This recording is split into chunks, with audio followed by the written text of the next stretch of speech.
Hello, everybody. It's great to see you all again. I'm really excited to dive into the last session of today. Happy new, best year. How to leverage your year-end fundraising success into the best fundraising year in history. And that's what we really want to talk about. There's been so much great content today around attracting new donors, how we want to engage and convert donors during year end for the first time. But let's really talk about 2023 and what it takes to build off of everything you learned today. Hopefully you're going to have a successful year end and really build off of that momentum to tee you up for just a really great 2023, despite any sort of unpredictability that we can certainly talk through today too, with markets and things like that. But yeah, I'm really excited to be here. So let's dive in. And I wanted to just kick this off, right, with a question or a poll here. On a scale of 1 to 10, 10 being, amazing, best in class, how would you rate your organization's recurring donor retention efforts? And so 10, best in class, you're scaling your recurring gifts every single month. It's really, this beautiful automated process. 8 or 9, strong results. Your donor retention strong, your recurring revenue still growing, but you have room to improve. 7 or 8, it's average. You have a program focused on retention and recurring giving, but you definitely want to make headway in that area in 2023. And 6 or below is, it's below average. You feel that your retention and your recurring giving campaign efforts is really mission critical. It doesn't surprise me, right? A bit of a loaded question, and to some degree, right? I don't think I give Community Boost a 10 in anything we're doing, but it's great to hear that some of you have programs and going well, and then this is what I want to talk about today, right? Like, how do we build off of the hopefully success of year end, and then move those donors, especially those first time donors, into recurring donors, and to continue to support us in 2023. So I want to dive into really 2 main areas: a rundown on year-end donor retention, and then our recommendations of what your 90-day plan should be to really take your donor stewardship to the next level.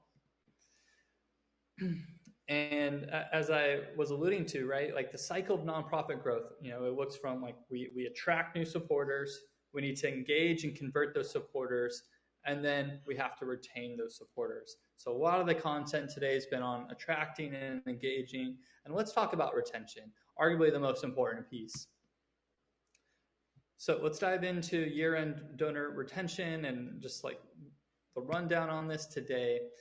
And obviously, donor retention is clearly key to sustainable and predictable growth, especially in 2023. And just some data that, I'm a big data guy. I wanted to pull some stats for you all on really the latest donor retention data trends. So only 19.3% of your first-time donors will give again on average. 59.6% of your repeat donors will give again, right? So once somebody crosses into that second gift, that is huge. It's a big milestone and something you certainly want to measure. Average donor retention sits at about 43.6%, and we're actually, as a sector, on a 3-year downtrend with retention. Monthly donors still have a 90% retention rate. So once we can convert somebody into monthly giving, it is huge, and the data is super clear, right? Once someone signed up to be a monthly recurring donor, their lifetime value is big. Excuse me one second. And then last, peer-to-peer donors. So a peer-to-peer fundraiser has about a 10% retention rate. So peer-to-peer is great, but we have to convert them into that next gift. So a lot of data, basically bad news, statistically speaking, more than half of your donors won't give again next year. So let's talk about what we can do to change that trend, right? To be ahead of that curve. Because really, no one likes feeling like an ATM. Our supporters, our donors, our people, and it's really about relationships, right? They give because they care, and it's just really mission critical to make donating inspiring, a personal experience, a relationship, and we have to use technology to do that at scale. So let's talk about the opportunity. Once, donors who give for the first time during year end are more likely to give again, which is an interesting trend and just something we want to capitalize on. So about 40.2% of our first time donors during year end can be retained, according to AFP Global. Donors who give again within the first 3 months have a 2 times higher lifetime value than those who are retained a year later. And it costs nonprofit organizations upwards of 200 to 300 times more to attract a new donor than it does to get a second gift, which I think is like, again, it's so shiny and say we need new donors, right? But like if we can retain, it's huge for our business, it's huge for our business model, and just like incrementally, right? Like if we improve donor retention by just 10%, we can double the lifetime value of our donor base. And that is massive, right? And it's going to be just so critical, especially in 2023 with how things are shaping up, to really fight for every donor that we've already earned. So your biggest opportunity for next year really is to invest in donor stewardship so we can keep our donors for the long haul, right? So we get it, Cameron, that's a lot of data. Of course, we want to retain our donors, but let's talk about how and what some of the top methods are and really what our playbook is here at Community Boost. So, when we think about stewardship, there's really 4 foundational elements of stewardship that we think through. Segmentation, the previous presentation did a great job at hitting segmentation there as well. But to just like break it down, segment by donation size, your first time donors versus your repeat donors, what channel did they give through, and at minimum, was it online versus offline? Why they gave, right? Like, did you have anything on your form as to maybe why? Was it a specific fund or program? And what they're interested in. And these take time, but if you can have those tags, it's huge, right? And it then allows us to create personas and deliver more personalization to these segments. 71% of consumers are frustrated when sent unpersonalized content. And I know I am, right? And so, we need to create those personas. And if you can talk to your donors differently, you can then, really make your thank yous feel personal because they have to be. That's just the world we're in. It's what people expect when, buying something online, when donating, and with the right technology, we can deliver that, right? So, and another thing to consider that we'll talk through, I don't necessarily, it all depends on like when the rhythms fit well with your audience. But at some point, running a donor survey and getting additional data and really understanding your donors' motivations can be massive and allow you to deliver more personalization. The third point here is just a multi-channel approach to stewardship, right? It's not just thank you emails. It's not just like 1 or 2 channels. This is, an omni-channel effort. That's how you want to approach it. It's that critical to your mission. So, updates on your site, which we'll talk through. Email campaigns, of course, is critical. Running meta ads or Facebook and Instagram ads. And we literally put budget to say thank you at scale. Organic social media, SMS or text, as you have those opt-ins. Direct mail can be huge, of course, especially for those that gave offline. Phone calling, events, whether it's an in-person, virtual, and even in-person lunches or coffees, all part of the program, and we have to put even more resources into. And last, the fourth, fundamental piece here of stewardship is just communicating your impact and your storytelling. If you've been studying, nonprofit marketing or fundraising for a while, right? Like these are things that you've been hit over the head with, to be honest, right? But still critical. 68% of donors agree that knowing how their donation makes an impact is really important to their gift. So, really like just a couple best practices, compiling a report to make great communication easy. How many people did you impact? How many items or times were donated? What larger issues were tackled, right? This is something you can share publicly as you see fit, but even internally, right? Like empowering your internal team, your stakeholders, your board with that data is critical because we're going to tap them and our staff are all involved in how we're communicating that impact, right? So making it really easy. And then from there, sharing stories of impact after a donation, right? Like this is why people continue to give. They want to see growth. They want to see the progress. And some want the data, right? The impact data. That's really how they decide. And then other supporters really want the emotional feels, and they want to have their heartstrings pulled. And that's where we use images and videos to really connect, to the beneficiaries, leveraging quotes, written stories. It all really resonates. So just to quickly recap the 4 foundational elements of stewardship: 1, segmentation for your year-end follow-up; 2, personalization; 3, your multi-channel approach; and 4, communicating your impact and storytelling, right? And I recommend like rating how are you doing in these specific areas, and then starting to prioritize those improvements. All right, so let's dive into the 90-day plan for next level stewardship. Another stat. This is the big one. Monthly recurring donors are 40% more likely to churn in January than any other month, according to Class C's State of Modern Philanthropy report.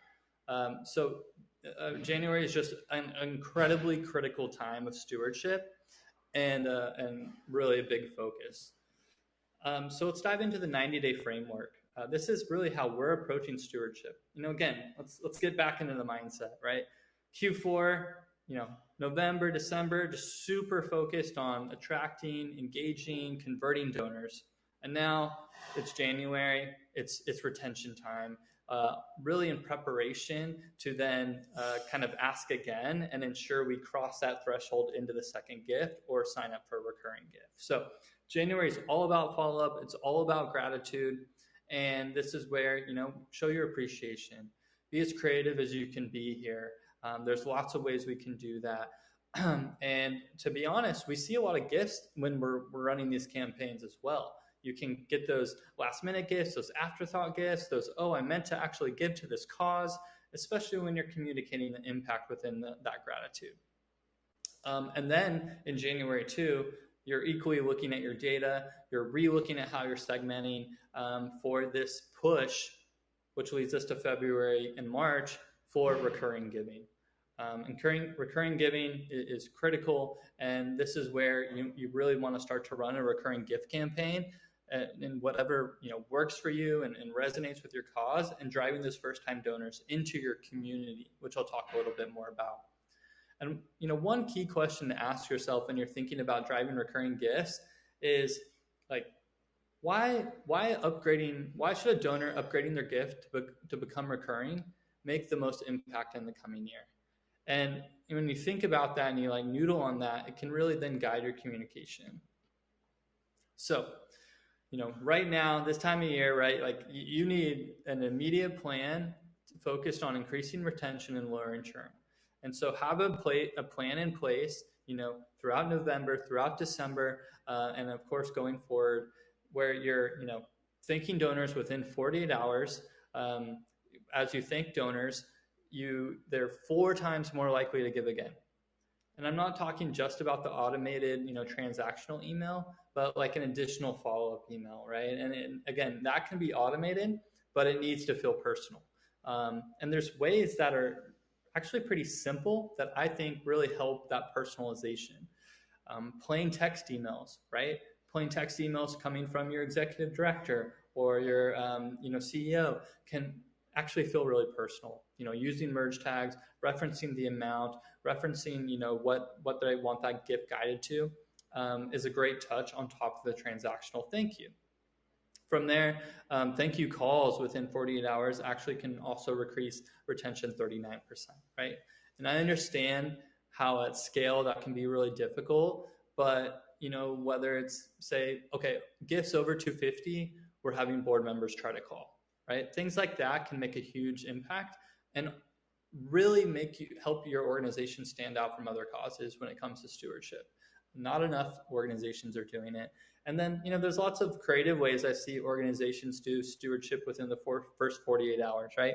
And maybe it's hard to do for all December, but say for Giving Tuesday, okay, anyone that's giving on Giving Tuesday specifically, we're going to focus and take our stewardship to the next level. I've seen causes say anyone that gives on Giving Tuesday, we're going to have team and staff ready to just film a quick thank you video on their iPhone right here, right? Like, film it, upload it to YouTube, and just email them a personal link and thank you, right? And they're like, whoa, I've never seen anything like that, right? So get creative as well, but it's all about that 48-hour timeline.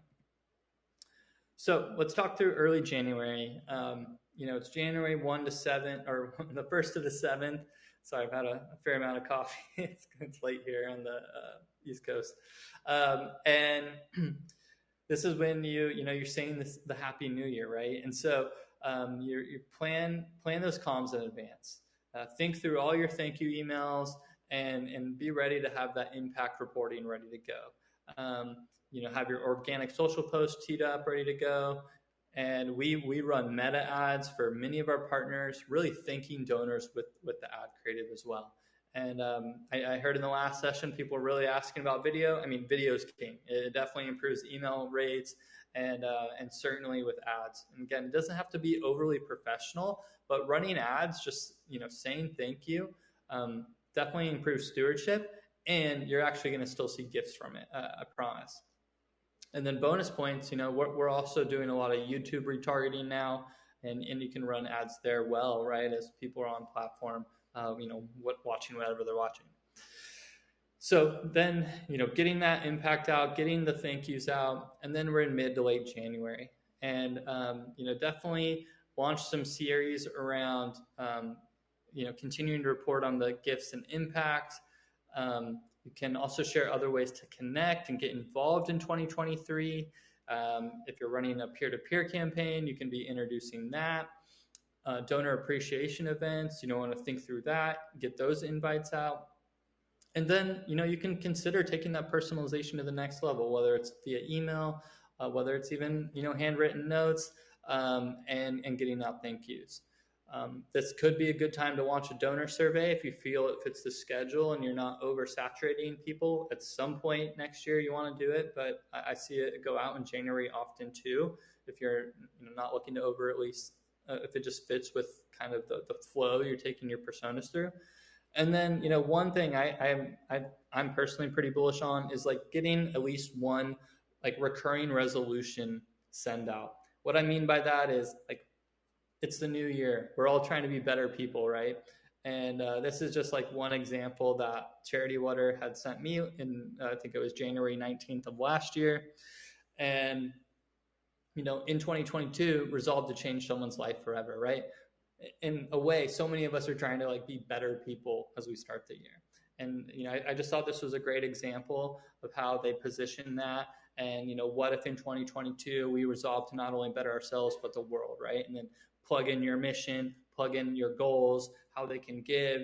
And then this is really focused on recurring giving, which I'm going to use the Charity Water example again, right? But give $10 each month to fund clean water for 3 people.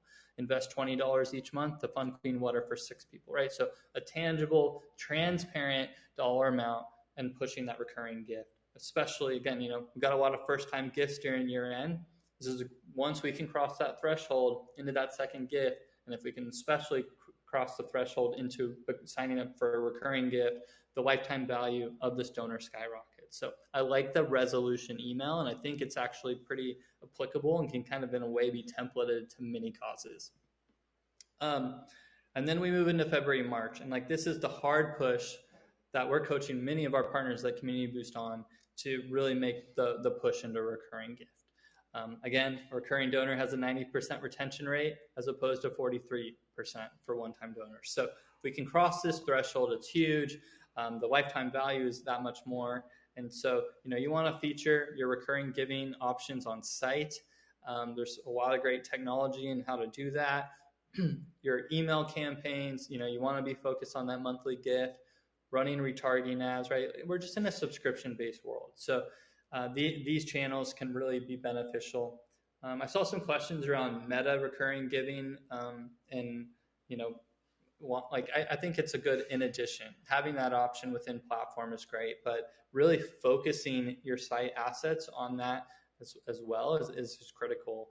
And just bringing it back to Charity Water, I think their spring, we did that poll to start. I would rate Charity Water a 10. I know their team probably wouldn't. They think they can improve their spring program a lot, but I think it's a tremendous recurring giving program because it creates community, and that's the big part.